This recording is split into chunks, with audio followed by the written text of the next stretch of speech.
Une fine pluie tombe sur les pavés de la Petite France à Strasbourg.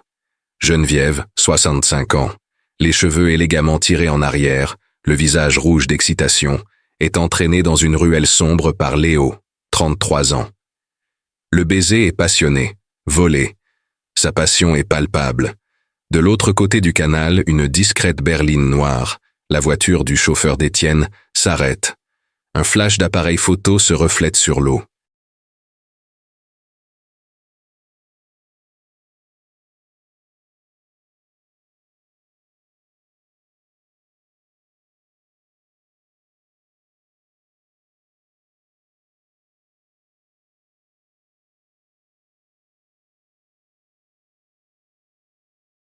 La vie de Geneviève, son 65 ans, était une œuvre d'art parfaitement orchestrée et d'une froideur absolue. Des décennies passées auprès d'Étienne, 68 ans, l'un des juges les plus influents de Strasbourg, l'avait métamorphosée. Elle était comme un meuble de luxe, transportée des dîners de gala stériles aux événements politiques étouffants, toujours impeccable, toujours souriante, toujours silencieuse. Étienne n'était pas cruel, il était pire encore, indifférent.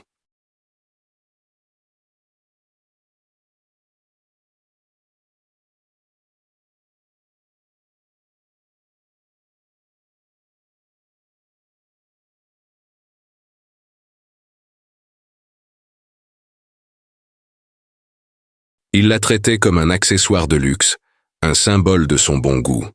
Il vérifiait son apparence avant leur sortie. Ce collier, Geneviève, le bleu est assorti à l'écharpe de l'ambassadeur, mais ne la regardait jamais dans les yeux. Elle était comme invisible, une silhouette élégante côtoyant le pouvoir, mais totalement dépourvue de celui-ci. La réception ce soir-là avait lieu au palais du Rohan, un foisonnement d'or et de tapisserie.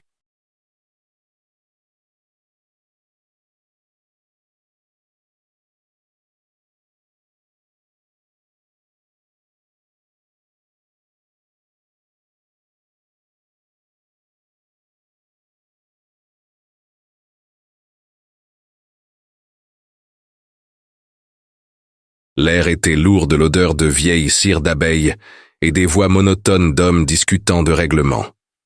Geneviève, comme toujours, se fondait dans le décor. Elle se retira du cercle de son mari et se réfugia près d'une haute fenêtre, observant la lumière du palais se répandre sur l'île en contrebas. Elle était invisible. C'est alors que Léo, 33 ans, l'a abordée. Il n'était pas de leur monde.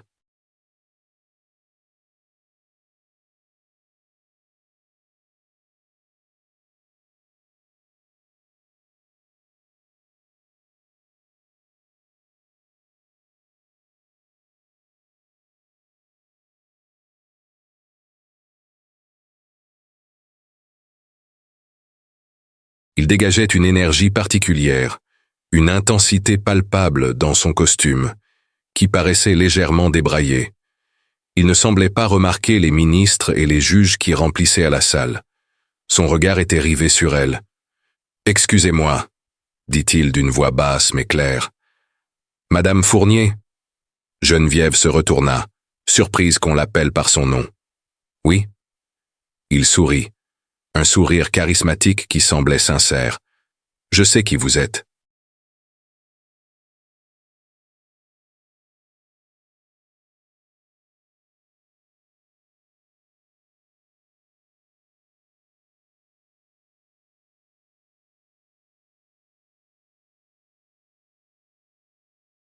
Elle esquissa un sourire poli et fatigué. « Ah oui, la femme d'Étienne, enchantée. »« Non, » l'interrompit-il, et l'intensité de son regard la fit s'arrêter.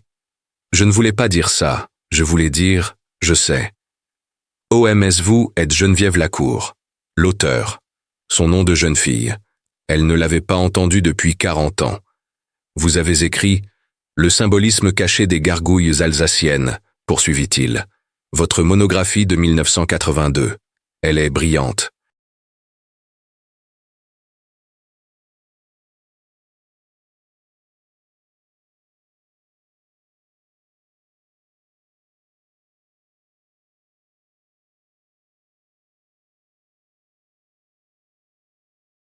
La façon dont vous avez établi un lien entre les artisans médiévaux et les corporations secrètes, personne n'a jamais rien écrit de semblable. Geneviève était bouleversée. Ce livre, l'œuvre de sa passion, écrite avant Étienne, avant l'invisibilité, un fragment de son âme qu'elle croyait enfoui sous des décennies de dîners mondains. Et ce jeune homme, cet inconnu, l'avait lu. Il lui a fait sentir Vuvu d'une manière dont elle ne se souvenait même plus qu'elle était possible.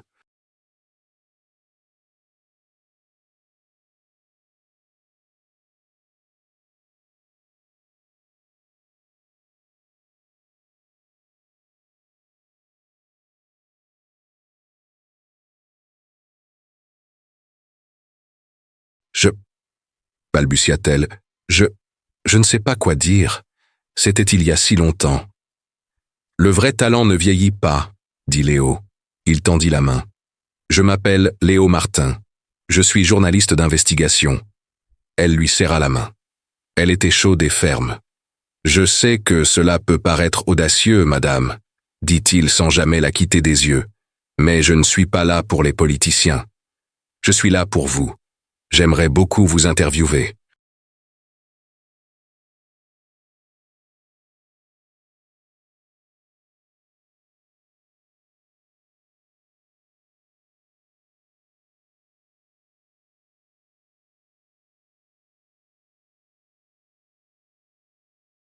Pas sur votre mari, pas sur les partis, sur vous, sur vos recherches, votre vie, les passions que vous avez laissées derrière vous. Faim. C'était le seul mot. Geneviève comprit qu'elle souffrait de faim depuis des décennies. Faim de reconnaissance, de conversation, d'être considérée comme un esprit et non comme un ornement. Étienne se trouvait de l'autre côté de la pièce, riant d'une blague qu'elle ne pouvait pas entendre. Il ne s'est même pas aperçu de son absence.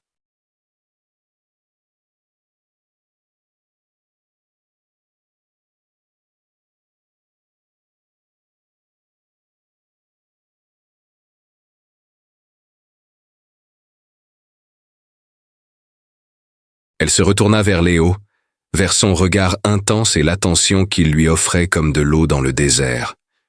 Oui, murmura-t-elle, envahie par une vague d'insouciance à la fois terrifiante et délicieuse. J'adorerais. L'appartement de Léo, 33 ans, dans la petite France était tout le contraire du palais de Geneviève. Petit, un peu en désordre, rempli de livres, il offrait une vue imprenable sur les canaux.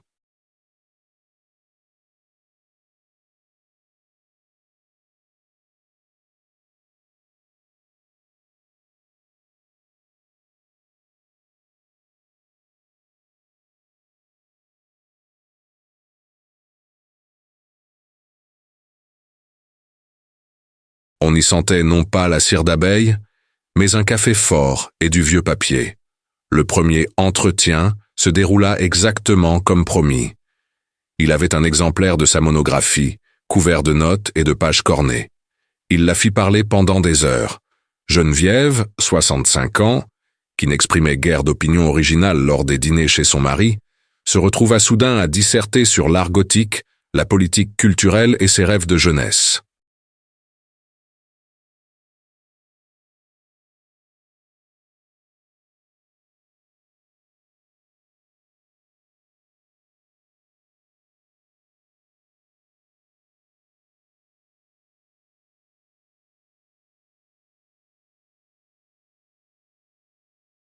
Léo l'écoutait avec une intensité presque physique, comme si chaque mot prononcé était vital. Le second entretien, 2 jours plus tard, fut plus court. La tension entre eux n'était plus intellectuelle. Il lui posa une question sur ses recherches et, au beau milieu de sa réponse, l'interrompit tout simplement. « Vous êtes extraordinaire, dit-il, et il l'embrassa. Ce n'était pas un baiser tendre, c'était un baiser désespéré, vorace.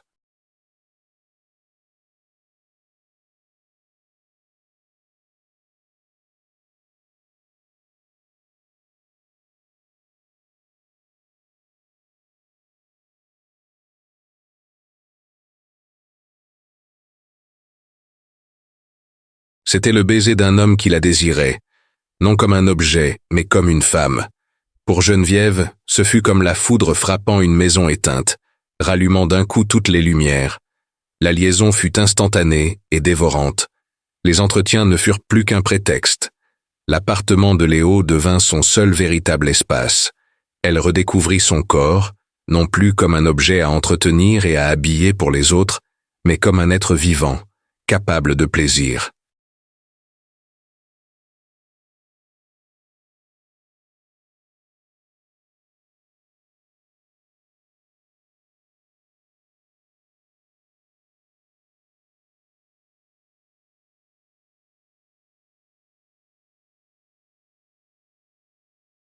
Elle retrouva sa voix, riant aux éclats pour la première fois depuis des années, criant son nom dans la pénombre de la pièce donnant sur le canal. Elle se sentait rajeunie, effrayée, coupable, et surtout, intensément vivante. Avec la vie sont venus les mensonges. J'ai une réunion avec la fondation caritative, a-t-elle dit à Étienne, 68 ans, par une matinée ensoleillée, d'une voix étonnamment ferme. Le comité artistique de l'hôpital. Étienne leva à peine les yeux de son journal.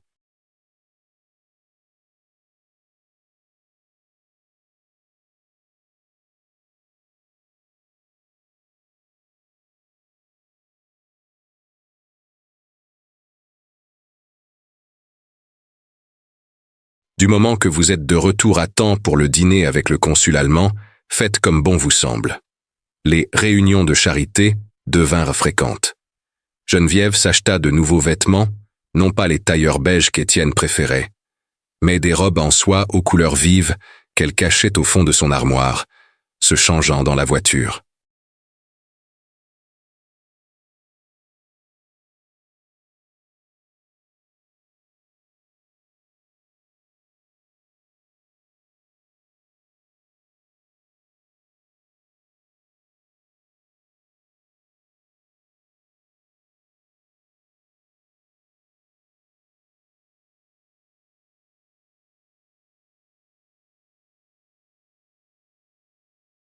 Mais Étienne, un homme qui avait bâti sa carrière sur une maîtrise absolue et une attention méticuleuse aux détails, commença à le remarquer. Ce n'était pas de la jalousie. Il n'en avait pas la passion. C'était de la suspicion. C'était l'irritation d'un horloger qui s'aperçoit qu'un des rouages est déréglé. « Vous avez l'air rouge, Geneviève », remarqua-t-il un soir lors d'un dîner silencieux. Ce n'était pas un compliment. « C'est la douceur du printemps, chérie. »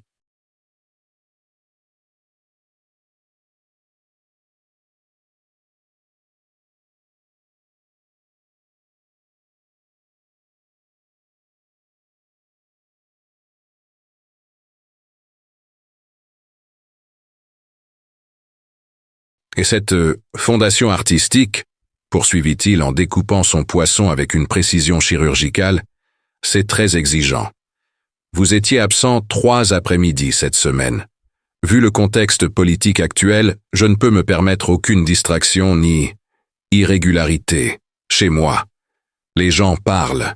Assurez-vous que vos activités soient irréprochables.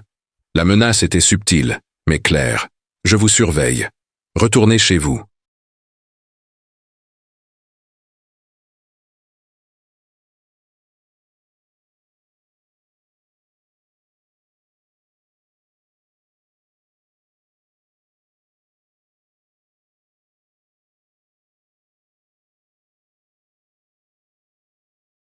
Cet avertissement, cependant, ne fit qu'accroître l'urgence de la situation.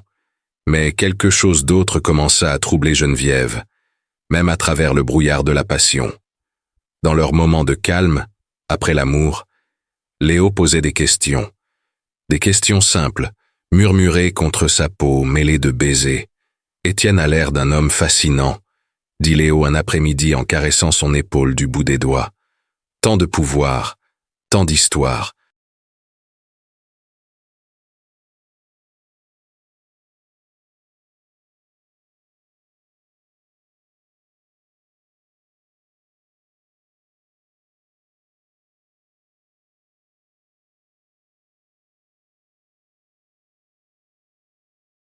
Ça a dû être difficile pour lui de gérer l'affaire Dumont, il y a des années. Geneviève se raidit légèrement. L'affaire Dumont, je m'en souviens à peine. Un homme d'affaires qui a tout perdu, n'est-ce pas? Quelque chose comme ça, dit Léo d'une voix légère. Je consultais de vieux dossiers pour un article. C'était une affaire complexe. Étienne était le juge qui a rendu le verdict final, n'est-ce pas? Il semblait avoir été très décisif.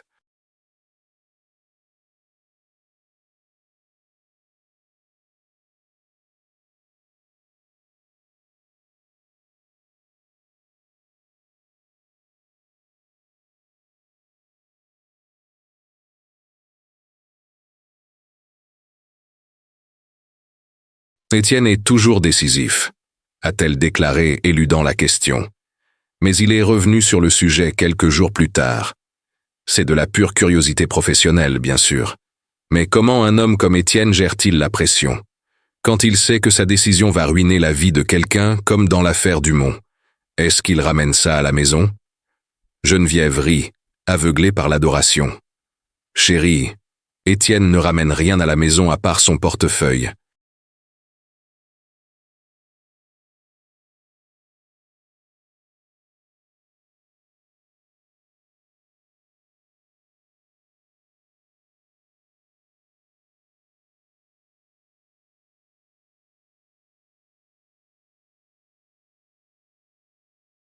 Tu t'intéresses plus à sa carrière que moi. Elle l'embrassa, étouffant ce qui aurait dû être une alarme. Elle avait tellement besoin d'être au centre de l'attention qu'elle ne réalisa pas que ses questions, comme celles d'Étienne, étaient aussi une forme de surveillance. Elle les attribua à la curiosité naturelle d'une journaliste d'investigation. En réalité, elle trouvait cela un peu excitant.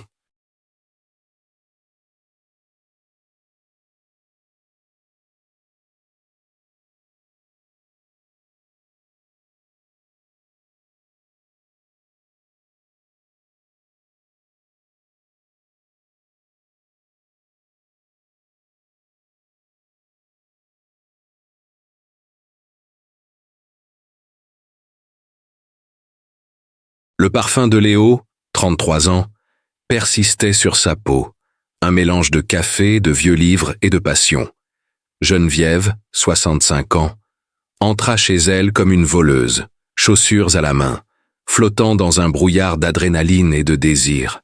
Il était presque 2 heures du matin.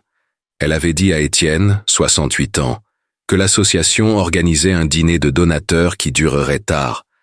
La maison était plongée dans l'obscurité. Un silence pesant et oppressant semblait la vider instantanément de toute joie.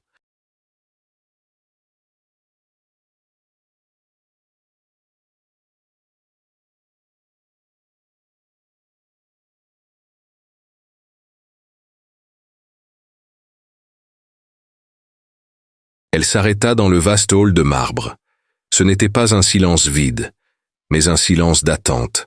Un unique rayon de lumière ambrée émanait de la porte entr'ouverte de la bibliothèque d'Étienne. Son cœur, qui quelques minutes auparavant battait la chamade de plaisir, s'emballait désormais d'une terreur absolue. Elle marchait lentement, le marbre froid sous ses pieds nus. Il était là, Étienne.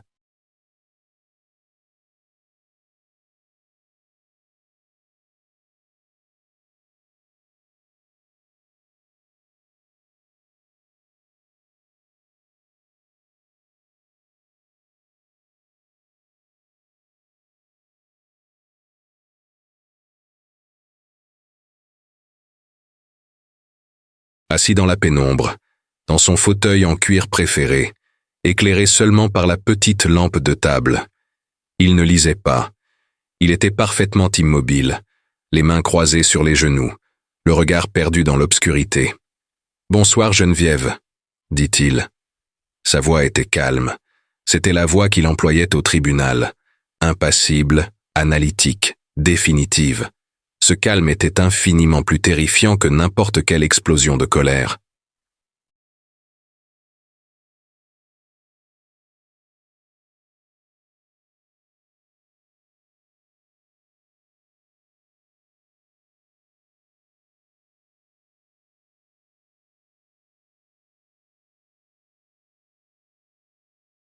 Étienne, murmura-t-elle, le nom coincé dans sa gorge.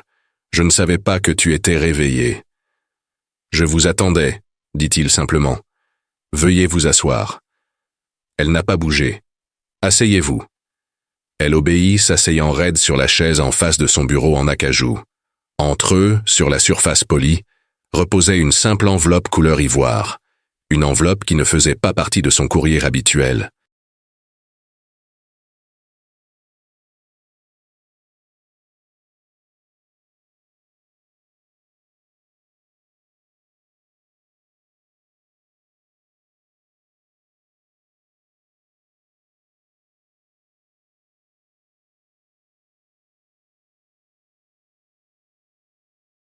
Vous semblez apprécier la petite France cette saison, remarqua Étienne, toujours sans élever la voix. Surtout les ruelles près de la rue du Bain-aux-Plantes. Le sang de Geneviève se glaça. Il prit l'enveloppe et la fit glisser lentement sur la table. Ce n'était pas un geste de colère, mais la présentation d'une preuve. Mon chauffeur a de nombreux talents, dit-il. La photographie en est un. Ses mains tremblaient tellement qu'elle avait du mal à ouvrir l'enveloppe. Inutile.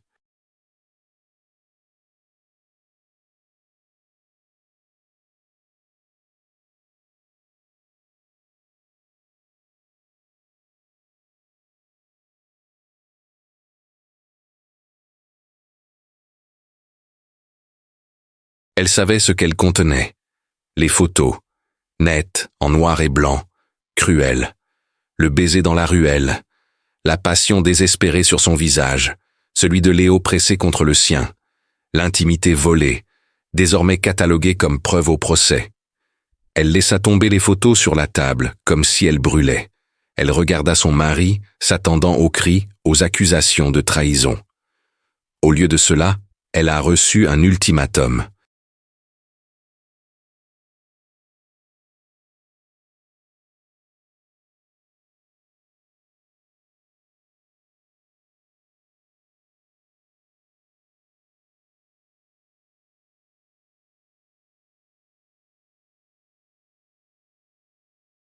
Il n'y aura pas de divorce, dit Étienne comme s'il négociait les termes d'un contrat. J'ai bâti ma réputation d'intégrité irréprochable pendant plus de 40 ans. Je ne permettrai pas à votre indiscrétion, à vos bêtises de quinquagénaire, de la ternir. Il se pencha en avant, leurs regards se croisant enfin dans la pénombre. Voilà ce qui va se passer. Tu vas mettre fin à tout ça. Immédiatement. Tu vas rompre tout contact avec ça. Journaliste.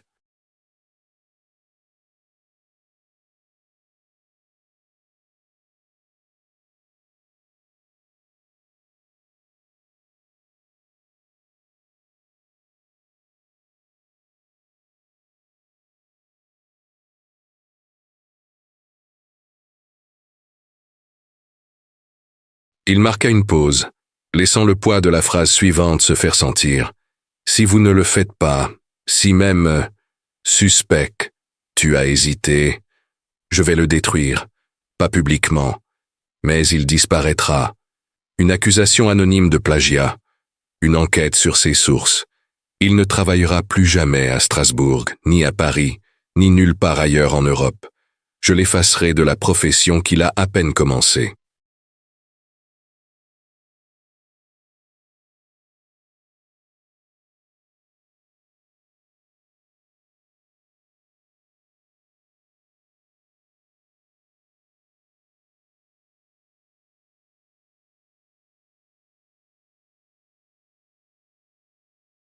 Geneviève ouvrit la bouche pour protester, pour défendre Léo, mais Étienne leva un doigt. Et quant à vous, poursuivit-il d'une voix encore plus basse, vous avez été si confus ces derniers temps, si distrait. De toute évidence, le stress lié à votre poste vous a submergé. Elle ne comprenait pas. Quoi? Une dépression nerveuse, dit Étienne. Tragique mais compréhensible. Heureusement, je connais une excellente clinique près d'Interlaken en Suisse.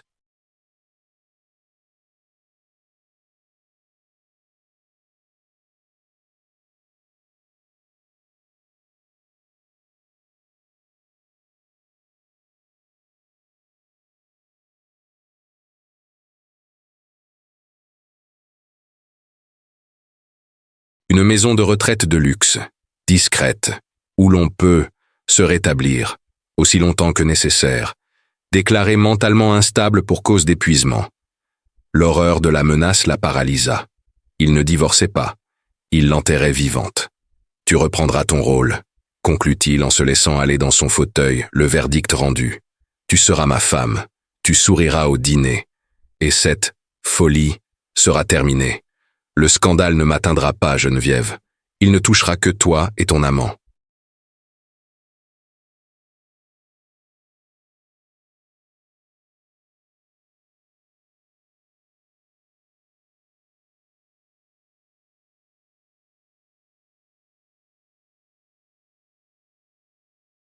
Elle était prise au piège. Piégée non pas par des murs, mais par la réputation irréprochable de son mari et le pouvoir absolu qu'il exerçait sur la ville. Elle est en prison. Son mari menace de détruire son jeune amant. Devrait-elle renoncer à leur amour pour le protéger? Abonnez-vous et activez les notifications. La vérité est bien plus choquante. Geneviève, 65 ans, courait dans les rues pavées. Les larmes ruisselaient sur son visage, brouillant les lumières des canaux.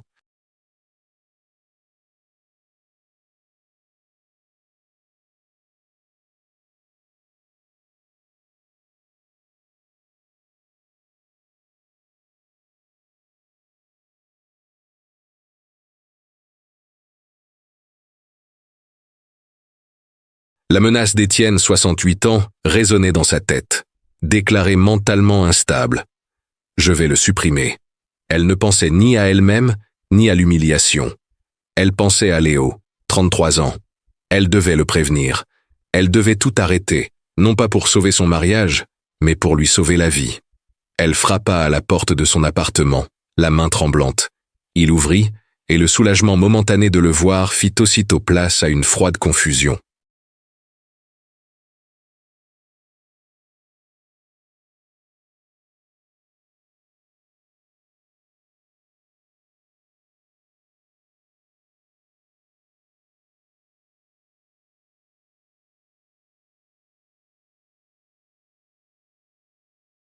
Il n'avait pas l'air d'un amoureux pris au dépourvu. Il ne semblait pas inquiet. Il était calme, habillé comme s'il l'attendait. Il n'y avait aucune passion dans son regard. Il y avait de l'attente. Geneviève, que s'est-il passé? Tu as l'air pâle.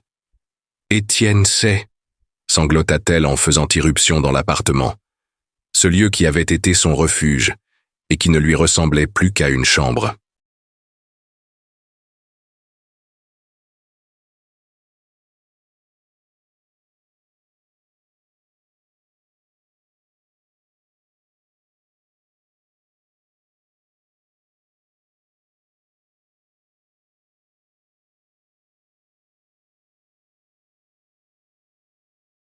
Il sait tout, Léo. Il a des photos. Elle s'attendait à ce qu'il la prenne dans ses bras, la réconforte, s'inquiète avec elle.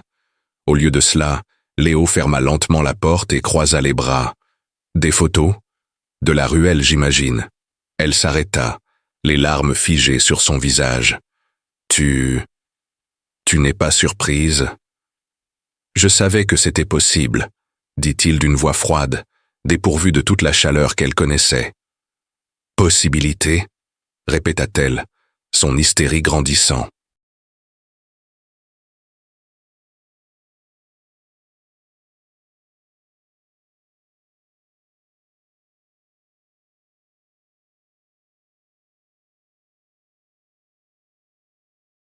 Léo, tu ne comprends pas.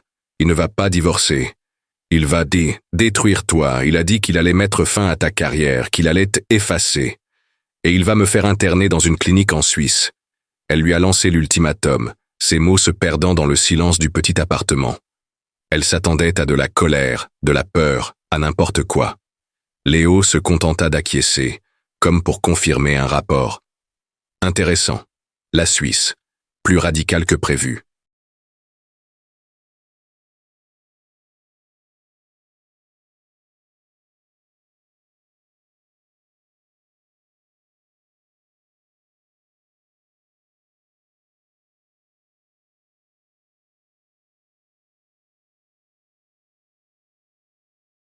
Léo, pourquoi tu agis comme ça? Supplia-t-elle en lui saisissant le bras. Il faut que tu t'enfuis. Il retira doucement sa main. Je ne vais nulle part, Geneviève. Il se retourna et se dirigea vers son bureau, celui-là même où il était censé lire sa thèse. Il sortit une petite clé de sa poche et ouvrit le tiroir du bas, le seul qu'elle n'avait jamais vu ouvert. Elle s'attendait à trouver des journaux intimes, peut-être des lettres. Ce qu'elle vit lui retourna l'estomac.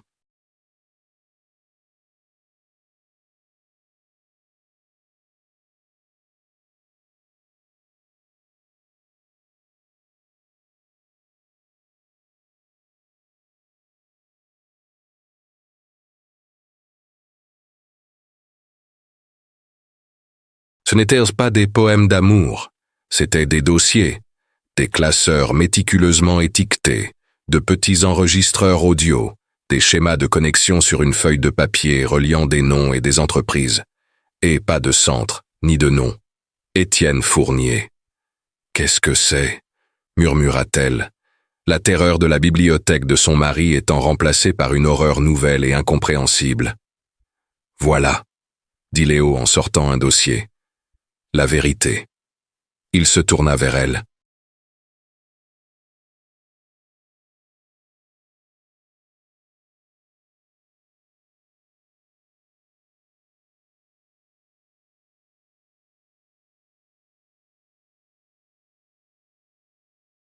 L'amant passionné avait complètement disparu.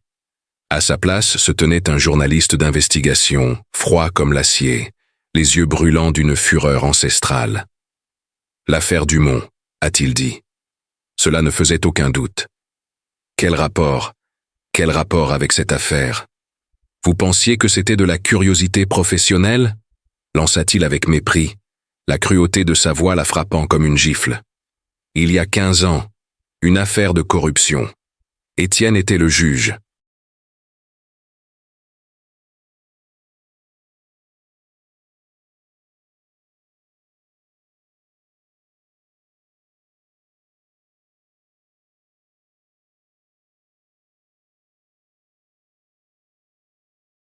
Il a étouffé l'affaire. Il a sciemment détruit la vie d'un innocent, acceptant des pots de vin politiques pour accéder au pouvoir. Non, dit-elle en secouant la tête, Étienne ne ferait pas ça. C'est lui qui l'a fait. Léo jeta une photo sur la table. Ce n'était pas une photo de lui et Geneviève. C'était celle d'Étienne, 15 ans son cadet, serrant la main d'un homme politique déchu lors d'une réunion secrète. Il l'a ruiné. Il lui a tout fait perdre.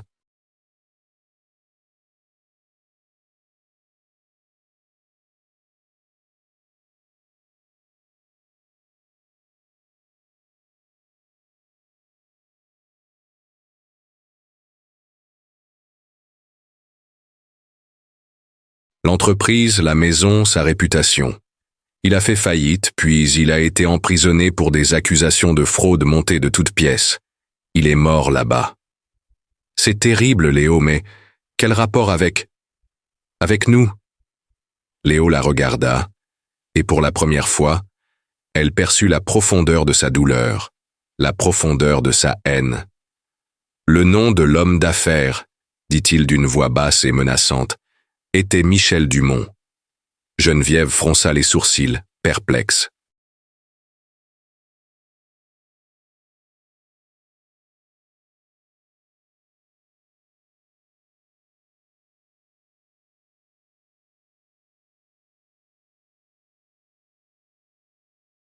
Mais il s'appelle Léo Martin. Martin était le nom de jeune fille de ma mère, a-t-il dit. Michel Dumont était mon père. Geneviève sentit l'air lui manquer. Elle s'appuya contre le mur. L'appartement tournait autour d'elle. La rencontre au palais du Rohan, la monographie, la séduction. Les questions anodines. Cette affaire, murmura-t-elle, n'était pas un accident. Non, dit Léo. Ce n'était pas un accident.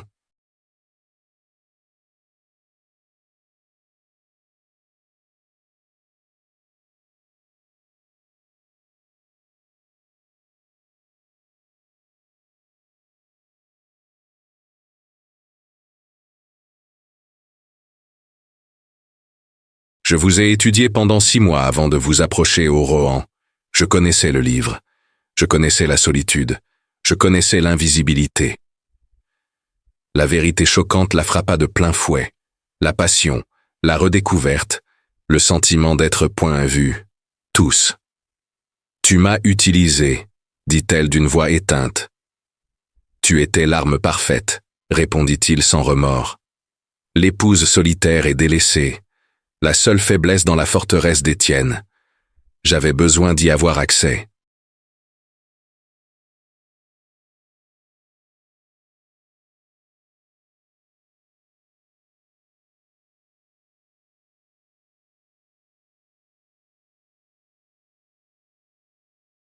J'avais besoin d'informations privilégiées. J'avais besoin d'un moyen de m'approcher suffisamment pour trouver la preuve ultime de l'innocence de mon père. Votre liaison interdite était mon opération. Tu m'as utilisé. La prise de conscience de Geneviève, 65 ans, n'était pas un cri. C'était une autopsie. L'appartement de Léo, 33 ans, jadis sanctuaire de la passion, n'était plus que le théâtre d'une opération. Léo, le fils de Michel Dumont, détourna le regard.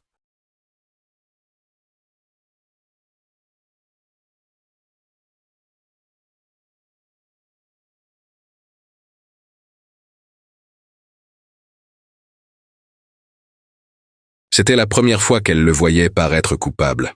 Au début, admit-il d'une voix rauque, c'était un plan. Je t'ai étudié.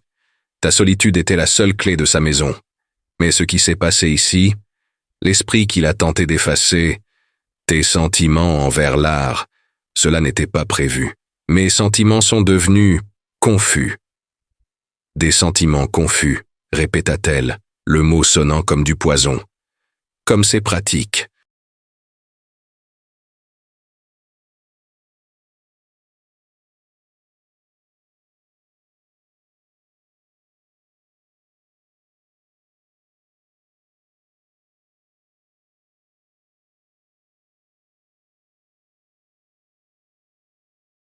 Encore un homme qui utilise les sentiments pour me manipuler. Geneviève laissa échapper un rire sec et terrible. Elle était anéantie. Elle avait été trahie 2 fois, de manières opposées mais tout aussi cruelles. Par son mari, qui l'avait rendue invisible pendant 40 ans, et par son amant, qui lui avait donné l'illusion d'être vue uniquement pour l'utiliser comme un instrument. Elle regarda l'homme qu'elle croyait aimer. Tu ne vaux pas mieux que lui.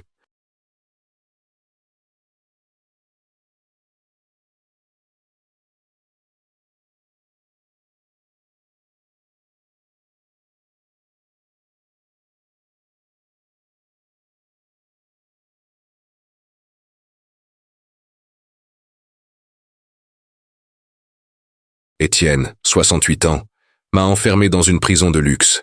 Tu t'es servi de moi pour forcer la porte. Son désespoir ne s'est pas mué en effondrement. Il s'est transformé en une rage froide et cristalline. Elle n'était ni un accessoire, ni un instrument. Elle ne serait victime ni de l'un ni de l'autre. J'ai presque tout, dit Léo, l'urgence de sa vengeance l'emportant sur sa honte. J'ai les contacts, les paiements offshore, mais il me manque la preuve ultime, son livre de compte personnel.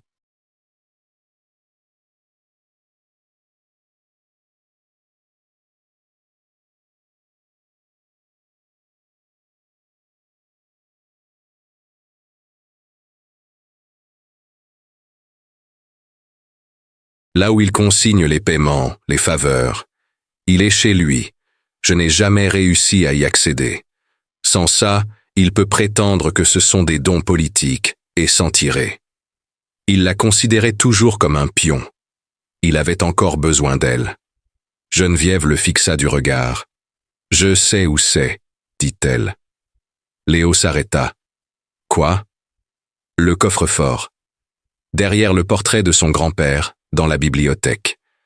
Il a toujours cru que j'étais trop bête pour remarquer les détails.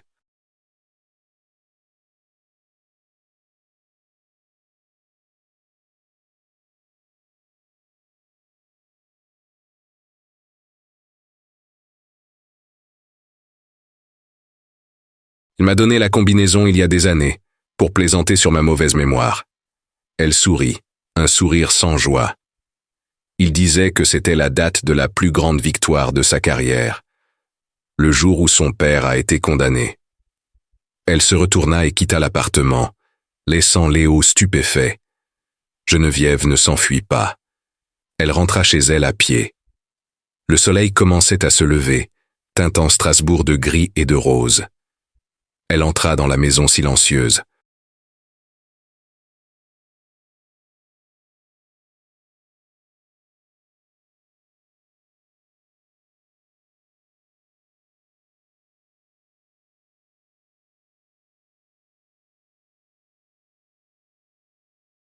Étienne n'était pas encore descendu. Elle se rendit à la bibliothèque, une odeur d'acajou, de cuir et de mensonge. Elle déplaça le lourd portrait. Le coffre-fort était là. Elle composa les chiffres, la date du verdict de Michel Dumont. Le coffre s'ouvrit avec un léger clic. Et là, il était là, un simple registre noir. Elle a les preuves. Elle peut détruire son mari, mais cela signifie aussi donner le pouvoir à l'amant qui l'a manipulée.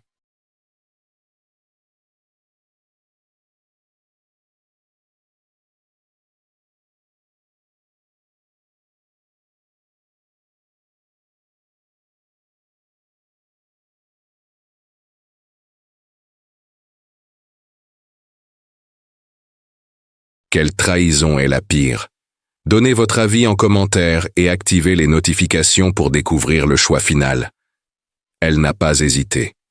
Elle a pris le livre et l'a caché sous son manteau. 1 heure plus tard, elle était de retour chez Léo. Il arpentait la pièce, visiblement inquiet. Elle entra et jeta le livre sur la table entre eux. Le bruit fut sourd et définitif. Léo regarda le livre, puis elle, stupéfait par son audace. Il tendit la main pour le prendre.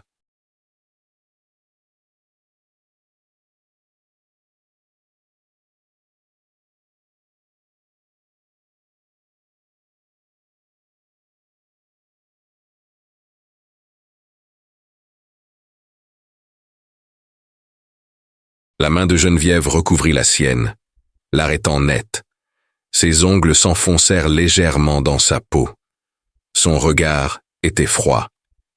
« Tu es venu venger ton père, » dit-elle d'une voix basse. « Mais moi, je veux venger ma vie. La vie qui, vous deux ils ont essayé de me voler. » Il la fixa du regard, comprenant qu'elle n'était plus la femme solitaire qu'il avait trouvée au palais. Elle n'était ni la victime d'Étienne, ni son instrument. Elle était l'artisan de la chute de son mari. Elle lâcha sa main.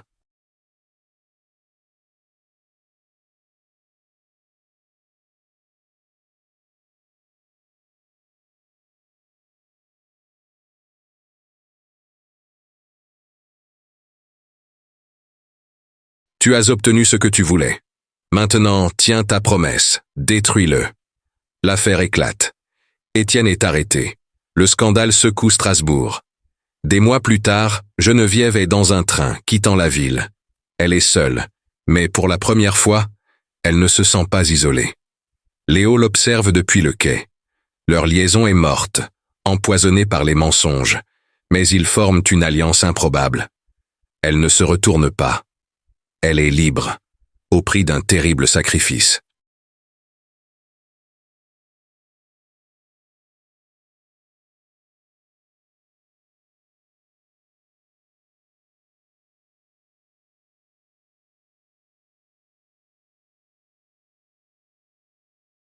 Message final.